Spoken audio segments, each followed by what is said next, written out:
Olá, bom dia. Estamos aqui matando o tempo nessa madrugada, mais uma madrugada.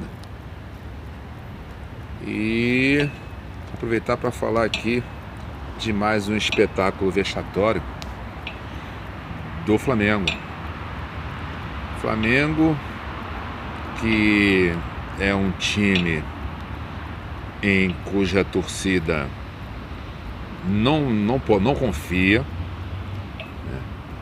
O jogo de ontem contra a LDU, o torcedor da LDU, o jogador da LDU, comissão técnica, enfim, todos lá sabiam que ganhariam do Flamengo. Todos sabiam, né? E nós, brasileiros aqui, também sabíamos que seria difícil o Flamengo ganhar lá. Assim como quando vem jogar aqui os times participantes da Libertadores, vem jogar aqui no Brasil contra o Flamengo, o torcedor rubro-negro ele não confia 100% numa vitória e num bom jogo do time do Flamengo. Dentro de casa não dá para confiar 100%, e quando vai jogar fora é praticamente certo que vai perder. O torcedor do Flamengo que viu os áureos tempos, na década de 80, quando o Flamengo foi o maior campeão nacional, se acostumou a ver um Flamengo daquele quase que imbatível. O Flamengo, onde quer que fosse e contra quem fosse que jogar, sabia que ia ganhar, o time adversário sabia que ia perder, só não sabia de quanto. E o torcedor rubro-negro só não sabia de quanto o Flamengo ia ganhar.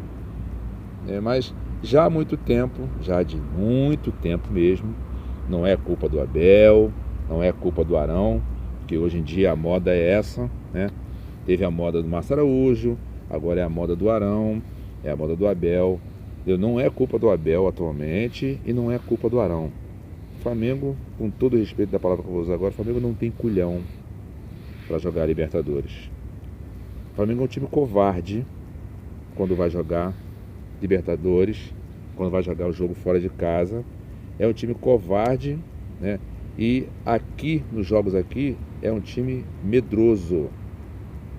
Vai para cima do adversário por conta do empurrão da torcida.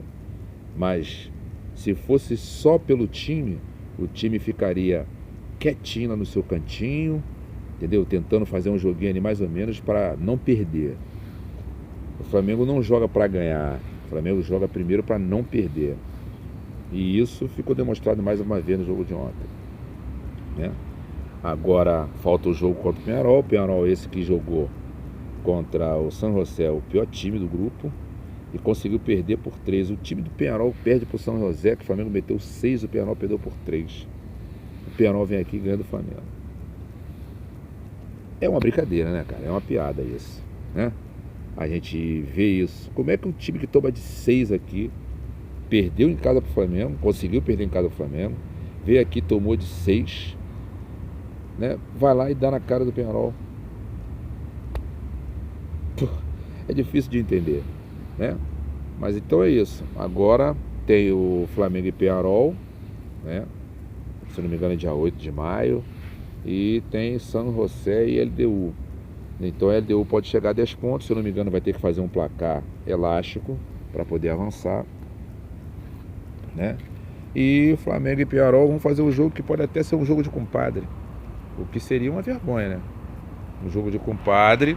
Não, vamos jogar aqui o nosso joguinho aqui, vamos fazer a nossa partezinha aqui quietinho, que dá para entrar os dois, né? Seria uma vergonha, né? Mas em futebol tudo pode acontecer, até mesmo não acontecer nada. Agora, se o Peñarol quiser bater, bate. Se o Peñarol quiser ganhar o jogo contra o Flamengo, vai ganhar, pô. É só querer, é só precisar, entendeu? Vai bater e vai bater de todas as formas. Ganhar o jogo e bater mesmo, na acepção da palavra. É porque é assim que é, o jogo de futebol jogado aqui na Libertadores, né? Repercute bastante uma derrota do Flamengo, né? Menos do que uma derrota do Palmeiras, uma derrota do Grêmio, as derrotas que teve o Atlético Mineiro, né? As eliminações de São Paulo, de Vasco, enfim, de todos aqueles que que iniciaram lá na fase de ainda de acesso à fase de grupo, repercute menos do que uma derrota do Flamengo. Uma derrota do Flamengo, ela tem uma dimensão muito grande, né? E essa foi mais uma de uma série. O time que quer ser campeão de Libertadores não pode perder 2 jogos em 6 disputados até aqui. Fica feio. É feio um time, sabe, perder 2 jogos em 6 jogos na fase de grupo. Da mesma forma também que não adianta, por exemplo, o Cruzeiro está aí invicto, é visto como o maior time, o melhor time do futebol brasileiro no momento, né? O Grêmio ganhou agora o jogo agora aí por 2-0, aí já deu uma recuperadinha, já estão olhando de novo para o Grêmio, acreditando no Grêmio. Mas é fácil acreditar no Grêmio, acreditar no Cruzeiro, acreditar no Internacional, né? Que são os principais times copeiros aqui do Brasil em se tratando de Libertadores, né? Então o Cruzeiro segue aí invicto, né? Agora no final de semana jogam aí pela abertura do Campeonato Brasileiro Cruzeiro e Flamengo e Cruzeiro, né? Os dois tiveram que viajar para jogar fora e agora se encontram aí no próximo sábado, tempo curto de recuperação, né? Flamengo pressionado porque perdeu agora para a LDU e vai estrear no Campeonato Brasileiro com a moral baixa, jogando contra o Cruzeiro, que está com a moral alta por ter sido igual ao Flamengo, campeão mineiro, mas que vem de uma boa fase aí nesse início de temporada. Mano Menezes lá há 1000 dias, Cruzeiro não perdeu ainda, vai encarar o Flamengo. O Cruzeiro gosta de jogar contra o Flamengo, gosta de ganhar do Flamengo.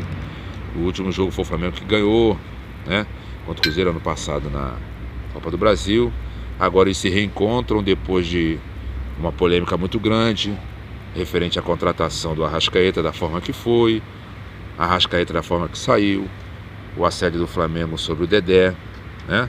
Então, o primeiro jogo do Campeonato Brasileiro e o último jogo do Campeonato Brasileiro entre Flamengo e Cruzeiro será o primeiro amanhã e o último jogo também Flamengo e Cruzeiro lá em Minas Gerais, né? Então, pressão total. Flamengo pressionado, jogador pressionado, treinador pressionado.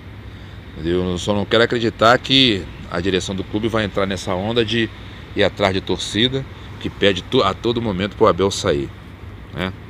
Não é a hora disso, vai ter que seguir na temporada aí com esse treinador, até onde der, porque agora vai começar o Campeonato Brasileiro, ainda tem Copa do Brasil, ainda está na liderança do grupo da Libertadores. Enfim, trocar agora seria dar mais um tiro no pé, né? E sobre os outros clubes do Rio, o Vasco da Gama jogou aqui contra o Santos também ontem, no jogo de volta da Copa do Brasil, e tinha que fazer a mesma diferença que tinha que fazer no jogo do final de semana aí, que decidiu o Campeonato Carioca contra o Flamengo. O Vasco ganhou, mas não levou. Mas pelo menos a torcida gostou, a torcida aplaudiu, né, o time, que se apresentou diferente. Não podia fazer diferente também a torcida. Se pediram tanto a cabeça do treinador e o treinador saiu, não justificaria uma manifestação diferente da que teve nesse jogo agora contra o Santos. Ganhou por 2-1, no finalzinho do jogo fez até o terceiro gol, mas estava com uma jogada, o jogador estava impedido, estava com um ombrinho na frente e impedido, e esse 2-1 levou o Santos a seguir na competição, e o Vasco da Gama agora só tem nessa temporada oficialmente 38 jogos. Ou seja, esse ano o Vasco da Gama vai ser, se eu não me engano, uma das temporadas onde o Vasco vai fazer o menor número de jogos, né? Porque o Vasco jogou Campeonato Carioca, eu não sei ao certo quantos jogos tem aí. O Vasco jogou o Campeonato Carioca e agora jogou a Copa do Brasil, né? Jogou um pedaço lá de Libertadores, né? Se eu não me engano também.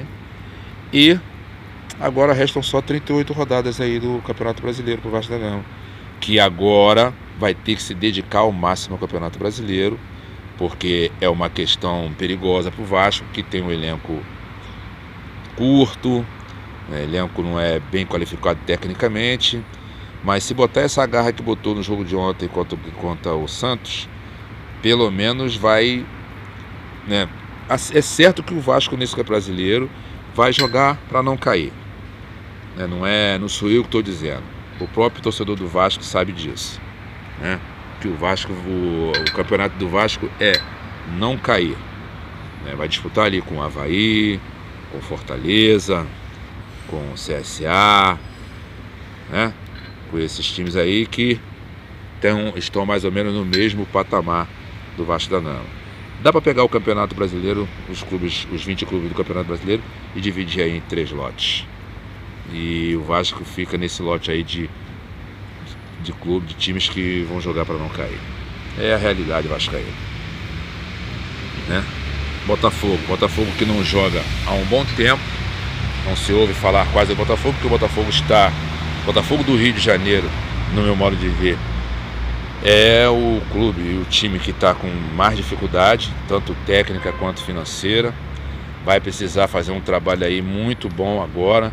Também vai ter que fazer um trabalho de muita dedicação no Campeonato Brasileiro, da mesma forma que o Vasco, na mesma condição que o Vasco da Gama, entendeu?